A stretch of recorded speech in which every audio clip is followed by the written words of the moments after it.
পায়েস আমাদের বাঙালিদের কাছে একটা ইমোশনের মতো।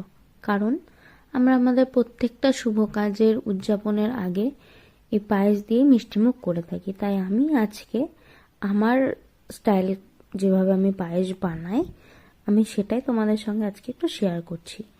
আমি 2.5 লিটার দুধ কড়াই নিয়েছিলাম, আর সেটাকে ভালো করে গরম করে কিছুটা দুধ আলাদা তুলে রেখেছিলাম।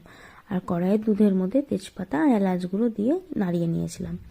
আর যে দুধটা আমি তুলে রেখেছিলাম তার মধ্যে আমি 4 থেকে 5 চামচ গুঁড়ো আমুল দুধ নিয়েছিলাম এবং সেটাকে ভালো করে নাড়িয়ে নিয়েছিলাম যাতে কোনো দানা না থেকে যায়।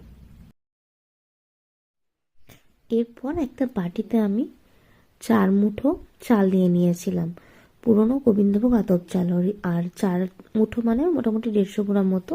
আর সেটাকে ভালোভাবে ধুয়ে নিয়েছিলাম। আর দুধটা কড়াই যখন ভালোভাবে ফুটে যাবে, সেই সময় চালটা দিয়ে ভালো করে নাড়তে থাকতে হবে যাতে কড়াইয়ের নিচে না লেগে যায়। আর আরেকটা জায়গায় ঘি গরম করে আমি কিছুটা কাজু কিশমিশ হালকাভাবে ভেজে নিয়ে তুলে নিয়েছিলাম। বেশিক্ষণ ভাজা যাবে না, কারণ সেটা পুড়ে গেলে একটা তেতো ফ্লেভার আসবে। আর ভালো করে কড়াইয়ে দুধটাকে ভালোভাবে নাড়তে থাকতে হবে, কারণ নাহলে কড়াইয়ের নিচে লেগে যাওয়ার চান্স থাকবে। আর দুধটা যখন কিছুটা ঘন হয়ে আসবে, তখন যে আগে আমুল দুধটা আমরা গুলে রেখেছিলাম সেইটাকে দিয়ে দিতে হবে এবং তারপর আবার ভালোভাবে নাড়তে থাকতে হবে। আর কিছুক্ষণ পর দেখা যাবে চালগুলো সেদ্ধ হয়ে মানে ভেসে উঠেছে দুধের ওপর, কিন্তু তাও একবার দেখে নিতে হবে চালটা সিদ্ধ হয়েছে কিনা।